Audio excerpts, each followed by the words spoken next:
نحمد نصلی علی رسول الکریم اما بعد فاعوذ باللہ من الشیطان الرجیم بسم اللہ الرحمن الرحیم۔ ہم قرآن مجید کی تفسیر کر رہے ہیں۔ آج سورہ سجدہ کو سیکھنے کی کوشش کریں گے انشاءاللہ۔ پہلا لیسن ہے تو ہم تھوڑی سی اس کے تلاوت کے بعد شروع کرتے ہیں۔ اعوذ باللہ من الشیطان الرجیم بسم اللہ الرحمن الرحیم۔ الف لام میم تنزیل الکتاب لا ریب فیہ من رب العالمین ام یقولون افترہ بل هو الحق من ربک لتنذر قوما ما آتاهم من نذیر من قبلک لعلهم يهتدون۔ اللہ الذی خلق السماوات والارض وما بینہما فی ستۃ ایام ثم استوى علی العرش ما لکم من دونہ من ولی ولا شفیع افلا تتذکرون۔ یدبر الامر من السماء الى الارض ثم يعرج الیہ فی یوم کان مقدارہ الف سنۃ مما تعدون۔ ذلك عالم الغیب والشہادۃ العزیز الرحیم۔ تو آج کا سبق اتنا ہوگا، 6 آیات۔ اس کا ترجمہ بھی پڑھ لیتے ہیں ہم انشاءاللہ۔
الف لام میم، یہ حروف مقطعات ہیں۔ پھر تنزیل الکتاب لا ریب فیہ من رب العالمین، بلا شبہ اس کتاب کا اتارنا تمام جہانوں کے پروردگار کی طرف سے ہے۔ کیا یہ کہتے ہیں کہ اس نے اسے گھڑ لیا ہے؟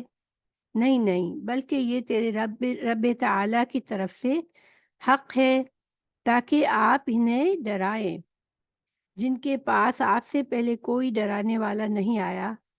ہو سکتا ہے کہ وہ راہ راست پر آ جائیں۔ اللہ تعالیٰ وہ ہے جس نے آسمان و زمین کو اور جو کچھ اس کے درمیان ہے سب کو 6 دن میں پیدا کر دیا، پھر عرش پر قائم ہوا۔ تمہارے لیے اس کے سوا کوئی مددگار اور سفارشی نہیں۔ کیا پھر بھی تم نصیحت حاصل نہیں کرتے؟ وہ آسمان سے زمین کی طرف کاموں کی تدبیر اتارتا ہے، پھر ایک ہی دن میں اس کی طرف چڑھ جاتا ہے، جس کا اندازہ تمہاری گنتی کے 1000 سال کے برابر ہے۔ یہی ہے چھپے کھلے کا جاننے والا، زبردست، غالب، بہت ہی مہربان۔ تو سورہ سجدہ کے بارے میں ایک حدیث ہے کہ نبی کریم صلی اللہ علیہ وسلم جمعے کے دن فجر کی نماز میں الف لام سجدہ اور دوسری رکعت میں هل أتى على الإنسان پڑھا کرتے تھے۔ صحیح بخاری کی حدیث ہے یہ۔ اور اسی طرح یہ بھی صحیح سند سے ثابت ہے کہ نبی کریم صلی اللہ علیہ وسلم رات کو سونے سے پہلے سورہ الف لام سجدہ اور سورہ ملک پڑھا کرتے تھے۔ یہ ترمذی کی حدیث ہے۔ تو یہ 2 حدیثیں ہمیں سورہ سجدہ کی فضیلت بتاتی ہیں۔ ہم اس کو سمجھنے کی کوشش کرتے ہیں، اور میرا مقصد یہ ہے کہ چونکہ اس سے ہر رات پڑھنے کا آپ سے اسم کا طریقہ تھا، تو اسے یاد کرنا بہت ہی اچھی بات ہے کہ ہمیں اگر یاد ہوگی تو ہم اس کو پڑھ سکیں گے۔ تو میں جس طرح سے تفسیر بتانا چاہ رہی ہوں، تو میں اس میں یہ پوائنٹس دینا چاہ رہی ہوں کہ ہمیں اس کو یاد کرنے کے لیے کیا باتیں ہمیں آسانی بنائے گی اس کو یاد کرنے کے لیے، اور اسی نظریے سے میں اس کی تفسیر کر رہی ہوں. تو انشاءاللہ ہم شروع کرتے ہیں.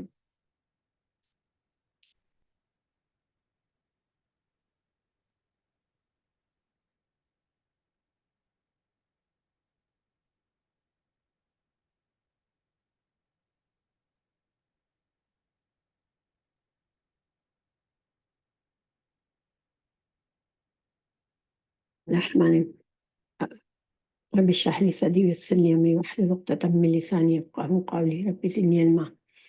انشاءاللہ سورہ سجدہ کو جو کہ ہم نے میمورائز کرنے کا ارادہ کیا ہے، اللہ سبحانہ تعالیٰ ہماری مدد فرمائے اور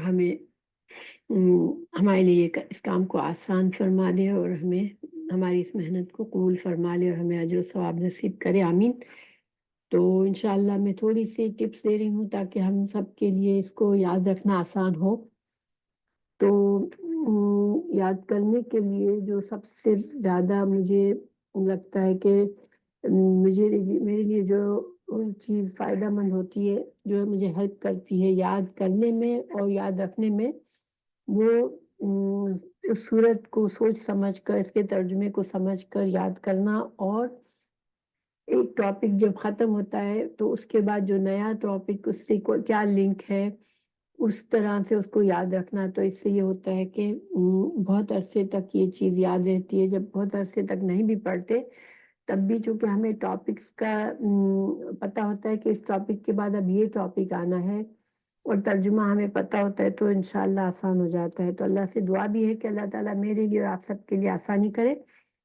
تو سب سے پہلے ہم نے سورہ سجدہ کو کیوں انتخاب کیا ہے ابھی یاد کرنے کے لیے؟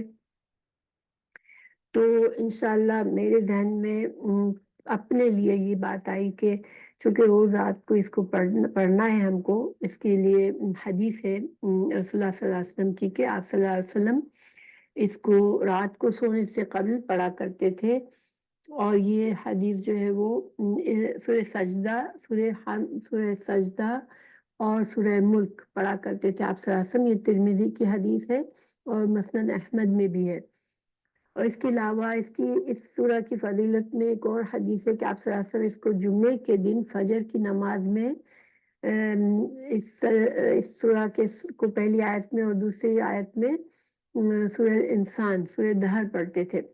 تو میں نے سوچا کہ انشاءاللہ چونکہ پریکٹیکلی ہم اس حدیث کو ہم اس سورہ کو ہم کو فضیلت بیان کی گئی ہے اور اس کو پڑھنے کے لیے اگر ہمیں یاد ہوگا تو انشاءاللہ ہمارے لیے آسان ہوگا کہ ہم رات کو بھی، بعض اوقات انسان مصروفیت کی وجہ سے بیٹھ کر تلاوت نہیں بھی کر سکتا تو رات کو پڑھ لیتا ہے اگر زبانی یاد ہو تو.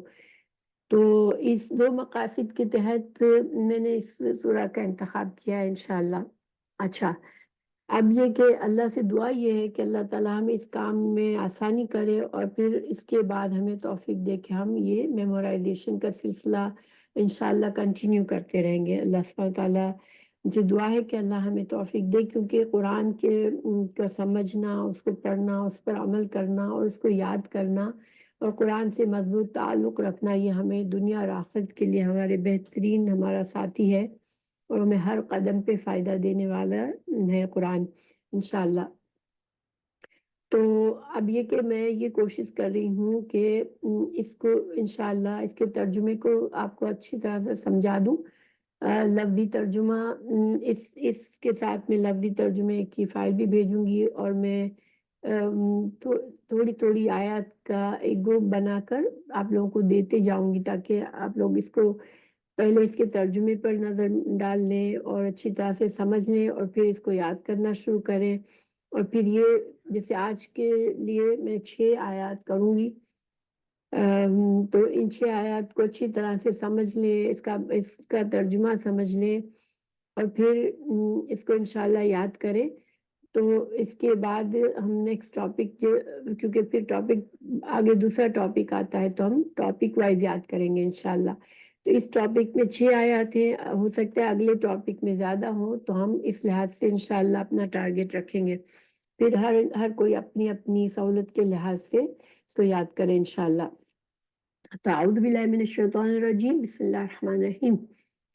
اس سورت کا آغاز الف لام میم اس سے ہوتا ہے. یہ پہلی آیت ہے. اچھا، پھر ہے لفظی ترجمہ پڑھتی ہوں. تنزیل الکتاب. تنزیل الکتاب. تنزیلو میں نون زا اور لام، نون زائے اور لام، یہ اس کے روٹ ورڈ ہے. اگر آپ لوگوں میں سے کسی کو نہیں پتا تو عربی زبان کا ہر لفظ جو ہے وہ اس کا ایک حروف اصلی ہوتا ہے، اور یہ عام طور پر 3 حروف ہوتے ہیں جس سے عربی الفاظ بنتے ہیں. تو اس کو جاننے سے یہ فائدہ ہوتا ہے کہ وہ جو روٹ ورڈ ہوتا ہے اس کا جو ترجمہ ہوتا ہے وہ ہمیں اگر یاد ہوتا ہے تو پھر اس روٹ ورڈ سے بننے والے سارے الفاظ ہمارے لیے آسان ہو جاتے ہیں یاد کرنا، اور ہمیں ان کو تھوڑا سا ہمیں ترجمہ نکالنے میں آسانی ہوتی ہے. کیونکہ جس طرح سے ایک روٹ ورڈ سے لفظ بنتا ہے تو اس میں جو دوسرے ایکسٹرا الفاظ کچھ ڈالے جاتے ہیں تو ترجمہ 2 طرح سے ہوتا ہے. ایک تو روٹ ورڈ کا اپنا ترجمہ ہوتا ہے، پھر ڈالے ہوئے الفاظ کا ترجمہ ہوتا ہے. جیسے مثال کے طور پر تنزیل جو ہے وہ نون زائے لام. تو نازلہ جو ہے، نازلہ میں جو بیسک روٹ ورڈ میننگ ہے وہ نازل ہونا، کسی چیز کا اوپر سے نیچے آنا. ٹھیک ہے. اب اس سے بہت سے الفاظ بنتے ہیں، انزلہ، نزلہ، منزلم، تنزیل، یہ سارے الفاظ نازلہ سے بنتے ہیں. تو پھر الفاظ کے میننگ میں نازل ہونے کے میننگ کے ساتھ ساتھ بناوٹ کے لحاظ سے کچھ اور میننگ آ جاتے ہیں. تو تنزیل میں جو اس کا وزن ہے اس کے لحاظ سے میننگ کیا آتا ہے کہ تھوڑا تھوڑا کر کے نازل ہونا، تھوڑا تھوڑا کر کے نازل ہونا. تو اللہ سبحانہ تعالیٰ نے تنزیل سے شروع کیا. تنزیلو، نازل کرنا، تنزیل نازل کرنا. لیکن ہمارے ذہن میں کیا سمجھ ہونا چاہیے کہ قرآن تھوڑا تھوڑا وقفے سے نازل ہوا ہے. تنزیل الکتابی، تو الکتابی، تنزیل الکتابی، تو یہ اس طرح سے ہے کہ کتاب کا نازل ہونا. تو کا معنی ہم کہاں سے کر رہے ہیں؟ جب 2 الفاظ اس طرح جوڑے جاتے ہیں تنزیل الکتابی، تو جب سیکنڈ لفظ کے آخری حرف پر نیچے کسرہ ہوتا ہے تو یہ دونوں ایک مرکب بنا رہے ہوتے ہیں جس میں ایک تعلق ہو جاتا ہے کہ فلاں ایک چیز کا دوسرے سے تعلق. تو کا لفظ خود بخود آ جاتا ہے. جیسے تنزیل الکتابی، نازل کرنا کتاب کا. لا ریبہ، لا ریبہ، لا کا مطلب ہوتا ہے نہیں. ریب کا مطلب ہوتا ہے شک. ریب ہم سورہ بقرہ میں بھی ہے، لا ریب فیہ، اس میں کوئی شک نہیں ہے. تو لا ریب، کوئی شک نہیں ہے. اب کوئی کا معنی کہاں سے آیا؟ تو لفظ لا کے ساتھ اگر جو دوسرا ورڈ آتا ہے لا ریب، تو ریب دوسرا ورڈ ہے، تو اب اس کے اوپر اگر با کے اوپر زبر ہے تو اس زبر سے ہمیں پتہ چلتا ہے کہ مکمل نفی ہے. لا ریبہ، کوئی شک نہیں ہے. اگر لا ریبن ہوتا تو شک نہیں ہے ترجمہ ہوتا، شک نہیں ہے. لیکن لا ریبہ ہے، با پر زبر کی وجہ سے ترجمہ ہو گیا کوئی شک نہیں ہے. فی ہی، اس میں. فی کا مطلب ہوتا ہے میں، ہی کا مطلب ہوتا ہے، ہی جو ہے وہ ضمیر ہے. ضمیر یعنی کہ پروناؤن ہے، اور پروناؤن آپ کو پتا ہوگا کہ اسم کی جگہ پر آتا ہے. کسی نام کی جگہ اگر جملے میں بار بار نام کو ریپیٹ نہیں کرنا تو ہم اس کا اس کی اس طرح سے ترجمہ کرتے ہیں. اس کو اردو میں بھی ہم لاتے ہیں. جیسے کتاب، کتاب ایک بار آ گیا، اب کتاب کا نازل کرنا. ٹھیک ہے. تو لا ریب فیہ، ہی سے مطلب کیا ہے؟ کتاب، یعنی کہ کوئی شک نہیں ہے اس میں، اس تنزیل میں. کتاب کے اس نازل ہونے میں کوئی شک نہیں ہے، من سے رب العالمین، یہ رب کی طرف سے، رب کا مطلب ہم سب جانتے ہیں، رب مانی اللہ سبحانہ تعالیٰ کی صفت کی نام ہے، اللہ تعالیٰ ہمارا رب ہے، تو یہ رب العالمین، یہ تمام جہانوں کا عالم ہوتا ہے عین لام میم، عین لام میم پر جب علم کا کیا مطلب ہوتا ہے؟ نشانی، ہم علم جو ہے اردو میں بھی بعض اوقات استعمال ہوتا ہے، تو علم جو ہے اس کا مطلب نشانی، اور عالمین جو ہے وہ علم کی جمع ہے، عالم کی جمع ہے، عالم واحد ہے اور عالمین جمع ہے، تو اب نشان اللہ کی ہر تخلیق جو ہے، اللہ کی جو اللہ جیسے اللہ نے انسانوں کا ایک عالم بنایا، اسی طرح اللہ تعالیٰ نے پرندوں کا ایک عالم بنایا، اسی طرح اللہ تعالیٰ نے جنات کا ایک عالم بنایا، اللہ تعالیٰ نے جانوروں کا عالم بنایا، یعنی کہ عالم جو ہے وہ ایک سمجھ لے کہ اللہ کی تخلیق کا جو ہے، جتنی بھی اللہ نے تخلیق کی ہے وہ اللہ کی عالمین ہے، تو رب العالمین یعنی اللہ تعالیٰ تمام عالمین، اللہ تعالیٰ ہر چیز کا، ہر عالم کا جو ہے وہ رب ہے، تمام جہانوں کا، ہم جہان اردو میں ترجمہ کرتے ہیں، عالم کا ترجمہ جہان کرتے ہیں، تو عالمین تمام جہانوں کا، اللہ تعالیٰ نے اس آیت کا پورا ترجمہ کیا ہوا؟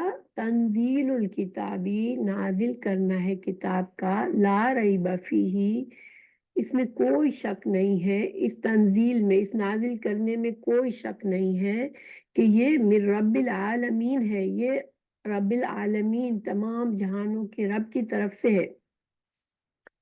پھر دوسری آیت ہے ام یقولون افترہ، ام کا مطلب ہے کیا، یقولون وہ کہتے ہیں، قول سے ہے، قال یقولو جو ہے وہ کہتے ہیں، افطراہ، افطرا کا روٹ ورڈ ہے فارایا، فری کا مطلب ہوتا ہے کوئی چیز گھڑ لینا، کوئی جھوٹ، کوئی بات کی کوئی حقیقت نہیں اور انسان اس کو گھڑ لے، افطرا کیا گھڑ لیا ہے اس کو، ہو کی ضمیر جو ہے کتاب کی طرف جا رہی ہے کہ کیا یہ لوگ، یہ جو کافر ہیں جو اس کو بلیو نہیں کر رہے، آپ صلی اللہ علیہ وسلم کے دعوت کو قبول نہیں کر رہے ہیں اور اس قرآن کو اللہ کی کتاب نہیں سمجھ رہے ہیں، اس میں شک کر رہے ہیں، تو کیا وہ یہ کہہ رہے ہیں کہ رسول اللہ صلی اللہ علیہ وسلم نے اس کو گھڑ لیا ہے؟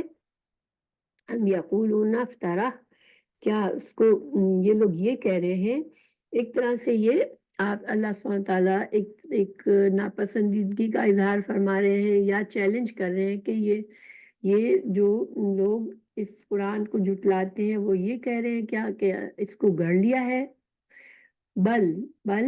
بلکہ هو الحق، یہ تو ہوا کا مطلب ہوتا ہے وہ، یہ بھی ضمیر ہے، یعنی قرآن، یہ کتاب، ہوا وہ، الحق یہ تو حق ہے، من ربکا، من سے، ربکا تیرے رب کی طرف سے، لتنذرا تاکہ تو ڈرائے، نذرا سے ہے، نذرا اس کا روٹ ورڈ ہے، اور تو آپ صلی اللہ علیہ وسلم سے خطاب ہے کہ تو ڈرائے، یعنی آپ صلی اللہ علیہ وسلم ڈرائے، قومن ایک قوم کو، ماں نہیں اتاہم جس کے پاس آئی، عطا کا مطلب ہوتا ہے آنا، ہم کا مطلب ہوتا ہے ان کے پاس، نہیں آئی ان کے پاس، نہیں آیا ان کے پاس، من کوئی نذیر ہے ڈرانے والا۔ اب دیکھیں جیسے میں نے کہا تھا نا روٹ ورڈ سے ترجمے میں فرق، روٹ ورڈ کی بناوٹ کس طرح ہے، اب یہاں نذرا دونوں میں ہے، تم زیرا تو ڈرائے اور نذیر ڈرانے والا، ٹھیک ہے، یہ دونوں کا روٹ ورڈ ایک ہی ہے۔ کہ ان کے پاس کوئی ڈرانے والا نہیں آیا ہے من قبل کا، آپ سے پہلے. تو اللہ سبحانہ تعالیٰ نے یہ مقصد بتایا کہ اس کتاب کو حق ہے یہ کتاب، اور اس کو اللہ تعالیٰ نے نازل اس لیے فرمایا ہے کہ آپ صلی اللہ علیہ وسلم اس کے ذریعے لوگوں کو آخرت سے ڈرائیں، ان کی برے انجام سے ڈرائیں. کیونکہ عرب میں آپ سے پہلے کئی صدیوں سے کوئی رسول نہیں آیا، کوئی ڈرانے والا نہیں آیا. تو اس وجہ سے اللہ سبحانہ تعالیٰ نے آپ کو بھیجا ہے، آپ صلی اللہ علیہ وسلم کو، کہ آپ اس قرآن کے ذریعے، اس کتاب کے ذریعے ان لوگوں کو ڈرائیں جن کے پاس پہلے کوئی ڈرانے والا نہیں آیا آپ سے پہلے. لعلہم، امید ہے. لعلہ کا مطلب ہوتا ہے کہ شاید، امید ہے کہ وہ، ہم کا مطلب وہ، یہتدون. یہتدون کا روٹ ورڈ ہے ہدایا، اس کا مطلب ہوتا ہے ہدایت پانا، راستہ پانا، حق کا راستہ پا لینا، ہدایت پانا. تو تاکہ شاید وہ ہدایت پا جائیں، یہ مقصد ہے قرآن کے نازل فرمانے کا. تو پہلی آیت میں اللہ سبحانہ تعالیٰ نے کیا فرمایا کہ اس کتاب کے نزول میں کوئی شک نہیں ہے کہ یہ رب العالمین نے نازل فرمائی ہے. یہ پہلی، یہ سیکنڈ آیت تھی. دوسری آیت میں اللہ سبحانہ تعالیٰ نے ان کے دلوں میں جن کے شک ہے اور جو سمجھتے کہ آپ صلی اللہ علیہ وسلم نے اس کو گھڑ لیا ہے، ان کی نفی فرمائی کہ نہیں، ایسا نہیں ہے، بلکہ یہ حق ہے اللہ سبحانہ تعالیٰ کی طرف سے. اور اللہ تعالیٰ نے مقصد بھی بتایا کہ اس کا نزول کا مقصد کیا ہے، کہ رسول اللہ صلی اللہ علیہ وسلم اس کے ذریعے ڈرائے، کیونکہ آپ صلی اللہ علیہ وسلم سے پہلے کوئی ڈرانے والا نہیں آیا تھا. تو شاید اب ان لوگوں کو ہدایت آ جائے، جس اس کتاب کے ذریعے آپ صلی اللہ علیہ وسلم کی تعلیمات کے ذریعے ان کو ہدایت آ جائے. پھر یہاں 3 آیت ہو گئی. پھر چوتھی آیت میں اللہ سبحانہ تعالیٰ نے اپنا تعارف فرمایا کہ اللہ تعالیٰ کون ہے. اللہ نے اپنی کچھ صفات بتائی ہے. اللہ الذی، اللہ وہ ذات ہے. الذی کا مطلب ہوتا ہے وہ ذات ہے. خلقہ، جس نے پیدا کیا، السماوات، آسمانوں کو، والارض، اور زمین کو، وما، اور جو، بینہما، ان دونوں کے درمیان ہے. ہما جو ہے وہ ہم کا تسنیہ ہے. تسنیہ کیا ہوتا ہے؟ ڈویل، یعنی کہ ہم کا مطلب وہ، یہ جمع ہے. ہو جو ہوتی ہے واحد ہوتی ہے، اور ہما دو لوگوں کے لیے استعمال ہوتی ہے، دو چیزوں کے لیے استعمال ہوتی ہے. عربی میں دو کے لیے الگ ضمیر ہے. تو وما بینہما، یعنی آسمان اور زمین کے درمیان جو کچھ بھی ہے اس کو کس نے پیدا کیا ہے؟ اللہ نے. اللہ الذی خلق السماوات والارض وما بینہما فی 6 ایام، فی میں، ستہ جو کا مطلب ہوتا ہے 6. ایام یوم کی جمع ہے، یوم ہم اردو میں بولتے ہیں 6 دنوں میں. ثم، پھر، استوا، پھر وہ مستوا ہوا. مستوا کا مطلب ہوتا ہے کہ اللہ سبحانہ تعالیٰ پھر مستوا ہوا، یا اللہ کے اپنے عرش پر استوا ہونے کے لیے لفظ آتا ہے. اور اس کا ترجمہ بہتر ہے کہ استوا ہی کیا جائے، کیونکہ یہ کیسے استوا ہوا، یہ اللہ سبحانہ تعالیٰ کا کس طرح سے اپنے عرش پر استوا ہونا ہے، یہ اللہ سبحانہ تعالیٰ کی شان کے لائق ہے. ہم بس جو ہے یہ سمجھتے ہیں کہ اللہ سبحانہ تعالیٰ اپنے عرش پر استوا ہوا، یعنی اللہ نے 6 دنوں میں اس زمین اور آسمان اور اس کے جو کچھ بھی اس میں ہے اس کو پیدا کیا، اور پھر اپنے عرش پر استوا ہوا. اب یہ 6 دن ہمارے 6 دن کی طرح نہیں ہے. یہ 6 دن کیا ہے، یہ اللہ سبحانہ تعالیٰ ان کی حقیقت جانتا ہے کہ یہ 6 دن کی کیا حقیقت ہے. لیکن اس اللہ سبحانہ تعالیٰ نے 6 دنوں میں بنایا زمین اور آسمان اور اس کی ہر چیز کو، اور پھر عرش پر استوا ہوا اللہ سبحانہ تعالیٰ. پھر ما لکم، نہیں ہے، ما نہیں، لکم لا مطلب لیے، کم تمہارے لیے، ما نہیں ہے تمہارے لیے، من دونی ہی، من سے، دونی، دونی کا مطلب ہوتا ہے سوا ہی اس کے، یعنی اللہ سبحانہ تعالیٰ کے سوا کوئی نہیں ہے تمہارے لیے، من جو ولی مددگار ہو، ولی کا مطلب دوسرا بھی ہے، دوسرے یعنی کوئی ہماری ٹیک کیئر کرتا ہے، ٹیک کیئر کرنے والا، ہم سے محبت کرنے والا، ہمارے ضرورتوں کا خیال رکھنے والا دوست، ہمارا مددگار، یہ سب ولی میں آتے ہیں۔ تو اللہ سبحانہ تعالیٰ ہی ہمارا دوست ہے، مددگار ہے، ولا اور نہیں، شفیع اور کوئی سفارش کرنے والا بھی نہیں ہے، یعنی اللہ تعالیٰ فرما رہے کہ اللہ وہ ذات ہے وہی خالق ہے زمین و آسمان، اس کے تمام چیزوں کے درمیان جو کچھ بھی ہے، اور انسان جو ہے وہ مخلوق ہے، اور انسان کو اللہ کے مقابلے میں اگر انسان اللہ کو چھوڑ کے کہے میں کوئی اور سہارا ڈھونڈ لوں، تو اللہ کے سوا کوئی سہارا، کوئی ولی، کوئی مددگار نہیں ہے، اور نہ شفیع، نہ کوئی ایسا ہے جو اللہ سے ہماری سفارش کرے۔ اگر اللہ سے ایک بندہ منہ موڑتا ہے تو اللہ کے عذاب سے بچانے کے لیے اس کے لیے کوئی سفارش ہی نہیں ہے۔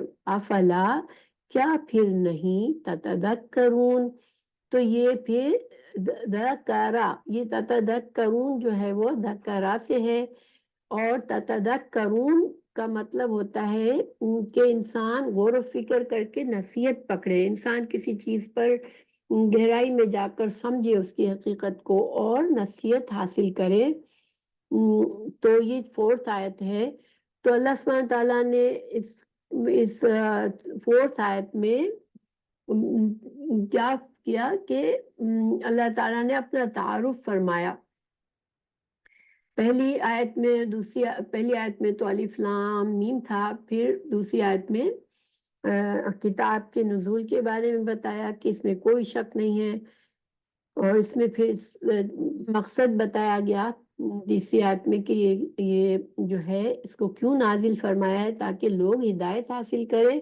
پھر اللہ تعالیٰ نے اپنا تعارف فرمایا کہ اللہ خالق ہے زمین اور آسمان کا اور اس کے درمیان جو کچھ ہے، اور اللہ سبحانہ تعالیٰ اپنے عرش پر مستوی ہے، اور پھر اللہ کے سے منہ موڑنے والوں کے لیے کوئی ولی یا شفیع نہیں ہے، کوئی سفارش کرنے والا نہیں ہے، کوئی مددگار نہیں ہے۔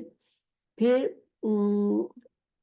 5ویں آیت میں یدبر الامر، مدبر، ہم اردو میں مدبر کہتے ہیں، مدبر کا مطلب ہوتا ہے کوئی معاملات کی ٹیک کیئر کرنے والا، کوئی نظر رکھنے والا، کوئی معاملات کو صحیح طریقے سے چلانے والا۔ تو مدبر، اللہ تعالیٰ مدبر ہے، اللہ تدبیر کرتا ہے تمام معاملات کی۔ الامر، امر کا مطلب ہوتا ہے معاملات، ہماری زندگی، موت، ہمارا رزق، ہماری صحت، ہماری جو بھی ضروریات ہیں دنیا میں، مخلوق کے لیے جو بھی ضروریات ہیں، اللہ تعالیٰ ان کے معاملات کی تدبیر کرتا ہے۔ یدبر الامر من السماء، آسمان سے، الی الارض، تو آسمان سے زمین کی طرف اللہ تعالیٰ جو ہے وہ تمام معاملات، جو زمین پر جو معاملات ہونے ہوتے ہیں ان کی تدبیر اللہ کر کے احکامات نازل فرماتا ہے، اور پھر اس کا ترجمہ ہے وہ آسمان سے زمین تک ہر کام کی تدبیر کرتا ہے، پھر وہ کام ایک ایسے دن میں اس کی طرف چڑھ جاتا ہے جس کا اندازہ تمہاری گنتی میں 1000 سال کے برابر ہے۔ تو یدبر الامر، وہ تدبیر کرتا ہے تمام معاملات کی، من السماء، آسمان سے، الی الارض، آسمان سے لے کر زمین تک ہر معاملے کی تدبیر اللہ کرتا ہے۔ ثم یعرج، پھر دنیا سے جو بھی ہمارے معاملات ہیں وہ آسمان پر، یعنی کہ دیکھیں ہمارے اعمال، نیک اعمال اللہ کے پاس پیش کیے جاتے ہیں، ٹھیک ہے، اور ان دنیا میں جو کچھ بھی ہو رہا ہے وہ جو ہے وہ وہ سب اللہ کو پیش کیا جاتا ہے. ثم یعرج الیہ، پھر اس کی طرف لوٹتے ہیں، چڑھتا ہے. فی یومن، ایک ایسے دن میں، کانا ہے مقدار ہو، اس دن کی مقدار، یعنی وہ دن کتنا لمبا ہے، الف سنتن، 1000 سال کے برابر، مما، اس میں سے، جو تعدون، جو تم شمار کرتے ہو. یعنی کہ یہ جو تمام معاملات ہے دنیا کے، انسانوں کے اعمال، اور اس کو میں انشاءاللہ تھوڑا سا میں ایکسپلین بھی کر دیتی ہوں. آسمان جہاں سے عرش اور لوح محفوظ ہے، ٹھیک ہے، جہاں آسمان پر اللہ کا عرش اور لوح محفوظ ہے، اللہ تعالیٰ زمین پر احکامات نازل فرماتا ہے اور تدبیریں کرتا ہے، اور زمین پر ان کا نفاذ ہوتا ہے. اللہ کے معاملات جو اللہ تعالیٰ فیصلے کرتا ہے، ان کا نفاذ زمین پر ہوتا ہے. جیسے موت ہے، زندگی ہے، صحت ہے، مرض ہے، عطا، اللہ تعالیٰ کس کو کیا عطا فرماتا ہے، کس کو کس چیز سے روکتا ہے. پھر غنا، کسی کو اللہ تعالیٰ خوب نوازتا ہے، اور کسی کو فقر ملتا ہے، کسی کو انف نہیں ملتا، فقر و فاقہ سے گزارنا کرنا پڑتا ہے. پھر جنگ اور صلح کا معاملہ، عزت اور ذلت کا معاملہ، وغیرہ وغیرہ، یعنی کہ تمام معاملات جو انسانوں سے ریلیٹڈ ہیں، مخلوق سے ریلیٹڈ ہیں، وہ اللہ سبحانہ تعالیٰ کی طرف سے نازل ہوتے ہیں. اور پھر اللہ تعالیٰ عرش کے اوپر سے اپنی تقدیر کے مطابق یہ تدبیریں اور یہ تصورات کرتا ہے. جو اللہ تعالیٰ نے ہم لوگوں کی تقدیر لکھی ہوئی ہے، جو کہ لوح محفوظ میں ہے، اس کے مطابق سارے معاملات کے تصرفات ہوتے ہیں، تمام معاملات طے ہوتے ہیں. پھر یہ تدبیر اور یہ امر اس کی طرف واپس لوٹتی ہے ایک ایسے دن میں جسے فرشتے لے کر جاتے ہیں. اور جو چڑھنے کا فاصلہ ہے فرشتوں کا عرش کی طرف، وہ اگر فرشتے تو ظاہر ہے کہ اللہ نے ان کو خاص اسپیڈ سے معاملات ان کے اللہ کی طرف پہنچاتے ہیں، لیکن ہماری سمجھ کے لیے بتایا گیا کہ اگر کوئی فرشتہ نہیں ہے اور وہ اتنا فاصلہ طے کرنا چاہے تو اس کو 1000 سال میں وہ اتنا فاصلہ طے کر سکتا ہے. اتنا فاصلہ طے کر فرشتے جو ہے وہ ان معاملات کو اللہ تک پہنچاتے ہیں. یا اس کے اور بھی معنی کیے گئے، لیکن بہرحال اتنا بھی ابھی ہمارا چونکہ مقصد تفسیر سمجھنا نہیں ہے، تو ہم اس طرح سمجھ سکتے ہیں کہ اللہ تعالیٰ نے ہمیں کیا سمجھایا کہ اللہ سبحانہ تعالیٰ جو ہے وہ خالق ہے، اور اللہ تعالیٰ ہمارے تمام معاملات کی تدبیریں کرتا ہے، اور ہمارے جو دنیا کے معاملات ہیں، جو ہمارے اعمال ہیں، ان کی خبر اللہ رکھتا ہے، اور ان چیزوں کو باقاعدہ اللہ کے پاس پیش کیا جاتا ہے. جیسے ہماری نمازیں ہیں، ہمارے معاملات ہیں، ہماری عبادات ہیں، ان کو اللہ کے پاس پیش کیا جاتا ہے، جو کہ فرشتے کرتے ہیں. اور جو یہ فاصلہ فرشتے طے کرتے ہیں، اگر ہم اس کو کرنا چاہے تو 1000 سال ہمیں لگے وہ فاصلہ طے کرنے میں. ہمیں پتہ ہے احادیث کے ذریعے کہ ہمارے اعمال صبح شام اللہ تعالیٰ کو پیش کیے جاتے ہیں. صبح کے فرشتے آتے ہیں، فجر کے وقت وہ رات کے فرشتے فجر کے وقت ہمارے معاملات کو لے کے جاتے ہیں. پھر عصر کے وقت جو ہے وہ فرشتے شام کے معاملات ہمارے لے کے جاتے ہیں. تو یہ ہمیں احادیث سے معلوم ہے. یہی بات اللہ تعالیٰ فرما رہے کہ اللہ غافل نہیں ہے اپنی مخلوق سے. پھر ذالکا، یہ آیت نمبر 5. تو آیت نمبر 5 میں ہم نے کیا سیکھا کہ اللہ تعالیٰ جو کہ خالق ہے وہ مدبر بھی ہے، وہ تمام معاملات کی تدبیر کرتا ہے، اور ہمارے تمام معاملات کا فیصلے کے احکامات اور انفارمیشن آسمان سے آتی ہے. پھر ہمارے معاملات جو ہم اعمال کرتے ہیں وہ سب آسمان پر چڑھائے جاتے ہیں. اور پھر اللہ تعالیٰ اگلی آیت میں بتا رہے ہیں ذالک، یہ ہے عالم الغیب، یہ ہے اللہ کی ذات جو کہ غیب کا علم رکھنے والا ہے، والشہادت، اور جو کچھ ظاہر میں ہے اس کا بھی علم اللہ کو ہے. العزیز، اللہ بہت زبردست غالب ہے. الرحیم، مگر ساتھ ساتھ اللہ رحم فرمانے والا ہے. جب انسان کے عزیز ہے، بہت بڑی ذات، بہت غالب ہے اللہ سب پر، لیکن غالب ہونے کے ساتھ ساتھ اللہ بندوں پر کیسے ہے؟ رحیم ہے۔ تو یہ آیات 6 آیات ہیں، تو اس کا رننگ ٹرانسلیشن پڑھتی ہوں 6 آیت کا، یہی ہے: چھپے کھلے کا جاننے والا، زبردست غالب، بہت ہی مہربان ہے۔ یہ 6 آیتیں انشاءاللہ، اور اگر آپ لوگوں میں سے کوئی فاسٹ ہے یاد کرنے میں، تو بے شک آپ فاسٹ کریں، چونکہ میں چاہ رہی ہوں کہ سارے لوگ جو ہیں وہ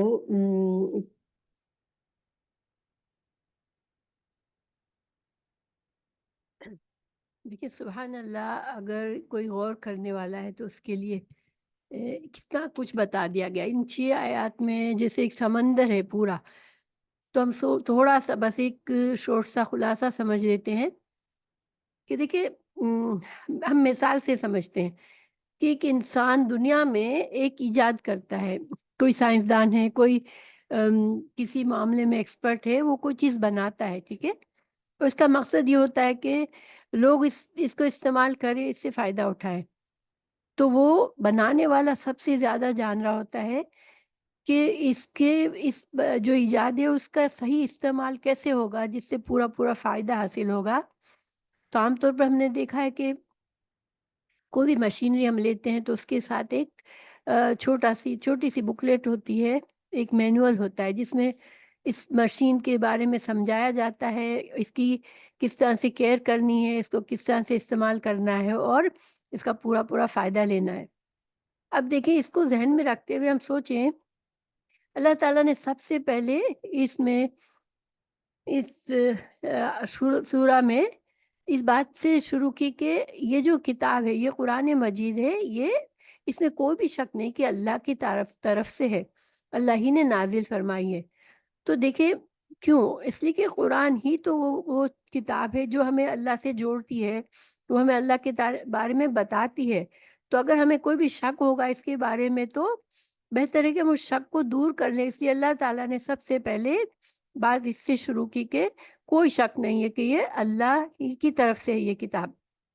ساتھ ہی ساتھ اللہ تعالیٰ نے اپنی صفت بتائی کہ وہ کون ہے جس نے نازل کی ہے، وہ رب العالمین ہے۔ یعنی کہ دیکھیں ہر چیز کا جہان ہوتا ہے، انسانوں کا جہان ہے، جانوروں کا ہے، فرشتوں کا ہے، جنوں کا ہے، یعنی کہ جتنے بھی مخلوقات ہیں ان کی جو اقسام کی تقسیم ہے اس کو عالم کہتے ہیں۔ اللہ چونکہ خالق ہے، اس کی نشانی، اللہ کی مخلوق جو ہے وہ اللہ کی پہچان بتاتی ہے۔ تو جتنے بھی عالم ہے، جتنے بھی مخلوقات کی اقسام ہے، ان سب کا جو رب ہے اس نے نازل فرمائی یہ کتاب۔ تو کوئی ایک بھی ایسی تخلیق نہیں جو اس کے باہر ہے، اس دائرے کے باہر ہے۔ رب العالمین، تمام جہانوں کا رب، اس نے نازل فرمائی ہے، کوئی شک نہیں ہے۔ اب اللہ تعالیٰ حیرت کا اظہار فرمایا کہ کیا اس کتاب پر یہ شک کرتے ہیں کہ اس کو رسول اللہ صلی اللہ علیہ وسلم نے گھڑ لیا ہے؟ تو نہیں، اس میں کوئی شک کی گنجائش ہی نہیں ہے، یہ تو سچ بات ہے، یہ حق ہے جو اللہ نے نازل فرمایا ہے اپنے پیارے رسول پر، اور پھر وجہ بھی بتا دی کہ کیوں نازل فرمایا ہے، تاکہ لوگ اس سے ہدایت پائیں، لوگ اپنے رب کو پہچانے، وہ جان لیں کہ اللہ نے اگر ہمیں تخلیق ہماری اللہ نے کی ہے تو وہ کیا چاہتے ہیں، اللہ تعالیٰ نے ہمیں کیوں بنایا ہے، ہماری زندگی کا کیا کوئی مقصد ہے۔ تو پھر اب آگے مقصد بھی بتا دیا جائے گا انہی 6 آیات میں، مگر اللہ تعالیٰ کا تعارف مکمل کرنے کے لیے کچھ مثالیں دی کہ دیکھیں یہ اللہ ہی نے ہے جس نے آسمان بنائے، جس نے زمین بنائی اور جو کچھ زمین کے درمیان ہے، اور پھر اللہ تعالیٰ نے ایک وقت کا اندازہ بتایا کہ اس کو 6 دنوں میں بنایا اللہ نے، یہ اللہ کی قدرت کا اظہار ہو رہا ہے۔ اور پھر اللہ تعالیٰ نے نہ صرف بنایا، پھر اب عرش پر استوا ہے اللہ تعالیٰ، اور اللہ تعالیٰ تدبیر کر رہا ہے اپنی اس کریشن کی، اس مخلوق کی جو اللہ نے اب بنائی ہے، اس کو بنا کے اللہ تعالیٰ کسی اور چیز میں نہیں مشغول ہو گیا، بلکہ اللہ تعالیٰ اب اس کی تدبیر بھی کرتا ہے، آسمانوں پر تدبیر کرتا ہے اللہ، اور پھر اپنے فرشتوں کے ذریعے اپنے احکامات اور اپنے جو بھی دنیا کے معاملات ہیں اس کے بارے میں، لوگوں کے اعمال کے بارے میں، ہر چیز کے بارے میں اللہ تعالیٰ کو خبر پہنچائی جاتی ہے۔ اور دیکھیں اللہ تعالیٰ کی ذات ہمیں ہر جگہ دوسری جگہ بھی بتائی کہ اللہ کو اس کی بھی محتاجی نہیں تھی، کیونکہ فرشتے بھی اللہ ہی کی مخلوق ہے، مگر اللہ تعالیٰ نے فرشتوں کے ذریعے کیوں بندوں کے اعمال کا حساب رکھتا ہے؟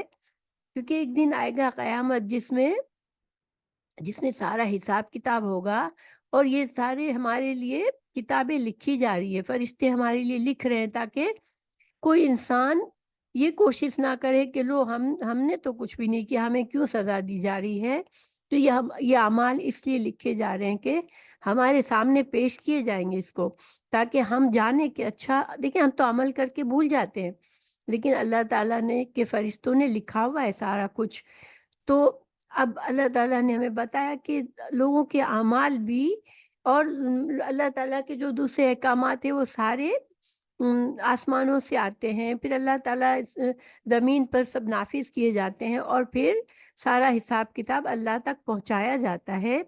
ہمارے کرامن کاتبین ہم جانتے ہیں کہ وہ ہمارے اعمال کے ایک ایک چیز لکھتے ہیں۔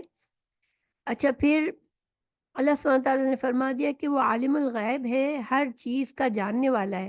تو گویا دیکھیں، اور پھر عزیز ہے، زبردست ہے، اللہ کی پکڑ سے کوئی نہ باہر ہے، نہ اللہ تعالیٰ سے کچھ چھپا ہوا ہے اس دنیا میں، مگر اتنا زبردست، اتنا غالب ہونے کے باوجود کہ وہ ایک لمحے سے بھی نہ کسی کو نافرمانی کرنے کی اجازت نہ دے، اور اس کو فوراً پکڑ کر اس کو فنا کرنے کی صلاحیت اللہ تعالیٰ کے پاس وہ طاقت ہے۔ وہ اتنا عزیز، اتنا زبردست ہے، مگر ساتھ ہی ساتھ وہ بہت ہی رحیم ہے، بار بار رحم کرتا ہے لوگوں بندوں کو، اپنے بندوں پر رحم فرماتا ہے، ان کے گناہوں کو معاف کرتا ہے اور ان کو ہدایت دیتا ہے۔ اور یہ قرآن بھی اللہ ہی کی ایک رحمت ہے جو اس نے ہمیں ساری چیزیں بتا دی۔ تو دیکھیں بڑا زبردست اسٹارٹ ہے الحمدللہ اس کتاب کا، اس سورہ کا۔ تو مجھے لگتا ہے کہ اگر ہم ہر رات اس کو پڑھتے وقت یہ ساری باتیں غور کرتے ہوئے پڑھیں گے انشاءاللہ، تو ہمارا ایمان بڑھے گا اور اس سے ہمارے اعمال درست ہوں گے انشاءاللہ۔ تو یہ آج کا سبق تھا، اب اگلا سبق انشاءاللہ آیت نمبر 7 سے شروع ہوگا۔ سبحانک اللہم و بحمدک، اشہد ان لا الہ الا انت، استغفرک و اتوب الیک۔